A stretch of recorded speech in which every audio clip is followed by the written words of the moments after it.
ça? Il a dit, putain, il y a un mec évanoui dans une voiture. Arrête, hein, mais c'est trop con ce type. Mais qui a appelé? Il y a personne. Franchement, c'est qui? C'est le mec là-bas avec des jumelles ou quoi? On roulait depuis environ 1 heure au nord de Las Vegas, quand ce qui ressemblait à une bifurcation anodine de la route 95 allait devenir la plus grosse erreur de notre séjour.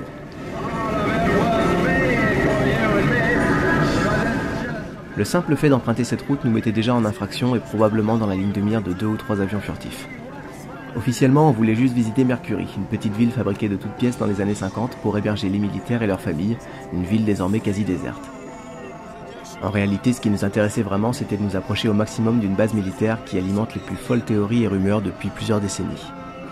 Un endroit top secret situé à quelques kilomètres de là et connu sous le nom de Zone 51.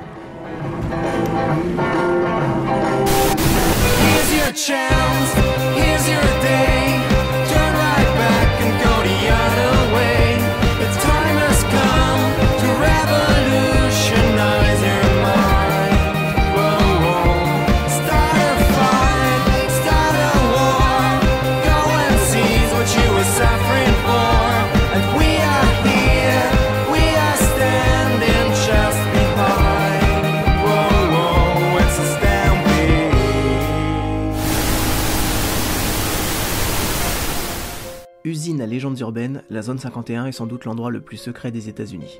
Situé au cœur du test site qui fut le théâtre de 928 essais nucléaires entre 1951 et 1992, ce complexe militaire ultra sécurisé nourrit les mythes et fantasmes des amateurs d'ufologie et de théories du complot.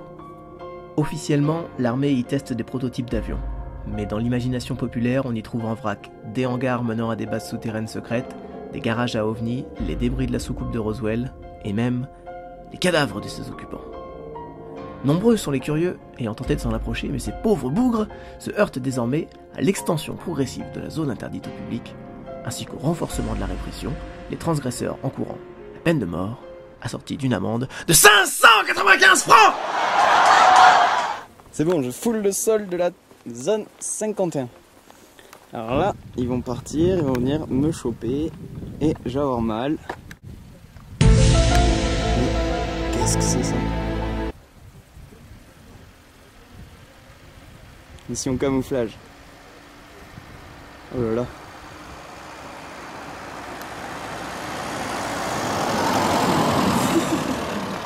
What the fuck is mic on? Mic is on?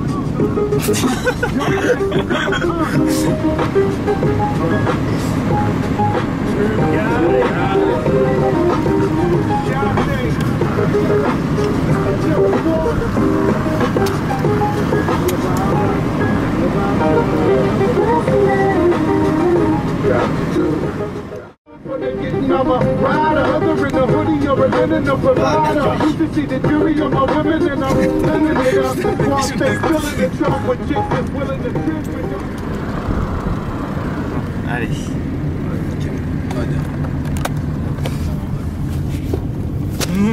En mode caché. On se fait virer là.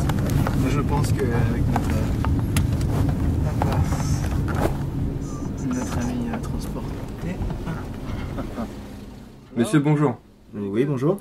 Wow, vous allez où comme ça? Je vais prendre leur identité.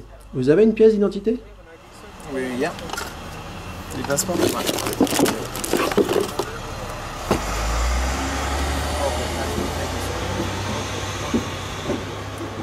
Putain, on va plus des flics et tout. Non. Ah, 3. Ils sont jamais assez nombreux. Ouais. Qu'est-ce que vous venez faire ici? On voyage. Vous voyagez? Oui, on visite ici et là. Et vous savez que vous violez une propriété privée? Une propriété gouvernementale? Non, on savait pas, parce que il y a encore la ville de Mercury. Alors on pensait qu'on pouvait continuer jusque... Mais on a vu le panneau qui disait juste rester sur la route. Ok, sortez du véhicule. Enlevez vos ceintures et placez-vous là-bas. Laissez tout le reste dans la voiture. Quoi? Tout laissé dans la voiture. C'est une caméra vidéo ça? Après un interrogatoire, photocopie des passeports et d'autres trucs que vous voulez même pas savoir, un gradé nous escortait jusqu'à la sortie. On passait la nuit dans la voiture à proximité du site. peut-être encore trop à proximité pour certains. Sortez. Pardon? Sortez. Hey, t'as fait vérifier leur plaque? Massachusetts, 827, Lincolnton 6, Hyundai, rouge, break. On trouvait finalement un peu de quiétude grâce à Candace, une prêtresse païenne qui officie dans un temple dédié à la déesse égyptienne Sekhmet. Clairement l'une des journées les plus posées et zen de notre aventure. Alors ça, c'est le temple où on s'assoit en rond et on raconte des blagues. C'est pas son but premier. Hier soir, c'était particulier. Sûrement parce qu'on était là. D'habitude, on passe pas la soirée à raconter des blagues. Ça, je me doute bien que c'était pas un café-théâtre non plus. Mais j'adorais tes blagues, cela dit. Ah bah merci. Enfin quelqu'un. Cette statue, Madre del Mundo, a été faite pour être déposée à Mercury sur la zone de test. Mais on l'a mise là-bas et quelques jours après, elle a été confisquée. Ils nous l'ont prise et ils l'ont gardée en otage pendant des années. Mon prédécesseur a dû engager un avocat et tout ça pour la récupérer. Et quand enfin on l'a récupérée, on s'est dit que ce serait judicieux de ne pas la remettre à Mercury. Donc elle est dans le temple maintenant. Ah, il plaisante vraiment pas avec ce site. Nous, on pensait pas que Mercury faisait partie de la zone interdite, parce que c'est une ville qui apparaît sur la carte. Donc ça devrait être public, mais non. Non, on peut vraiment pas s'en approcher.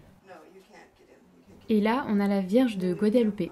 Ici, il y a Guan Yin et beaucoup d'autres femmes. En fait, on rend hommage à tous les aspects de la divinité féminine. Donc pas seulement Sekhmet, mais vraiment la féminité dans son ensemble. Mais les hommes peuvent venir quand même. Bien sûr, les hommes sont les bienvenus. On a vu ça hier.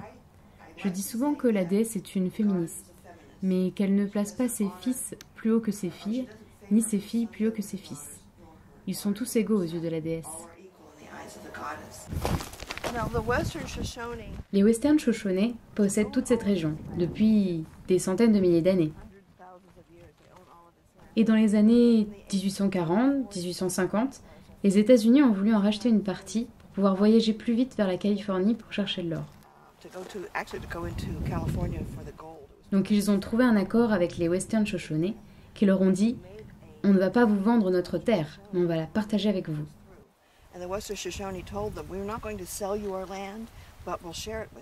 Vous pourrez entrer, circuler, même construire des bases militaires si vous voulez. Mais à aucun moment ils n'ont dit qu'ils pouvaient y faire des essais nucléaires. Donc eux aussi sont très opposés au site de test. Et d'ailleurs, le dernier leader spirituel des Western Shoshone, qui s'appelait Corbin Harney, il avait l'habitude de venir ici pour prier. On se réunit régulièrement pour honorer la mémoire de Corbin. Il est mort en juillet 2007, juste avant que j'arrive. Je suis arrivée en août. Mais on honore son esprit, c'était quelqu'un de très ouvert. Il pensait que peu importe la façon dont on prie, ça arrive à la même destination. Il pensait que chacun devait prier comme il l'entend et que ce n'était pas à lui d'apprendre aux gens à prier. Oui, je pense que personne ne devrait enseigner la façon de prier. Tout à fait. Mais il y a tellement de livres et de gens pour dire « je vais vous apprendre la seule bonne façon ». Il vient d'où ton collier? Oh, c'est une drôle d'histoire. Un gars à Boca Raton en Floride me l'a donné. Enfin, je crois pas qu'il était en état de me dire soit « tiens, garde-le » ou soit « pense à me le rendre ». Et j'ai complètement oublié. Et le lendemain, on est en voiture en train de quitter la Floride et je remarque « ah mince, le collier ». Il dégage une grande force et je pense que c'est une force positive pour toi. Ah, bah, peut-être qu'il nous protège, oui. Enfin, cela dit, je l'avais depuis 2 jours quand on s'est fait arrêter par les flics. On était menottés, face contre terre et tout. Oui, cela dit, vous vous en êtes sortis. C'est vrai. Enfin, peut-être aussi parce qu'on n'avait rien fait de mal au départ. Ah, quoique du reste, si, en fait. Encore un peu de route et on arrivait en Californie, le 23e état de notre périple, où nos premiers pas allaient se faire sous un petit 47 degrés à l'ombre. Pesant, mais encore moyen comparé à la plus haute température jamais relevée sur Terre, qui fut justement enregistrée ici, à la vallée de la mort. When I hear that trumpet sound, I'm gonna rise right out of the ground. Ain't no grave can hold my body down.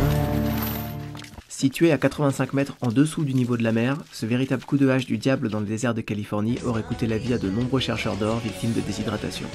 Comme on avait déjà failli nous retrouver dans du formol à côté des cadavres d'aliens entreposés dans la zone 51, on décidait de vite reprendre la route. Ce serait quand même dommage de mourir de faim.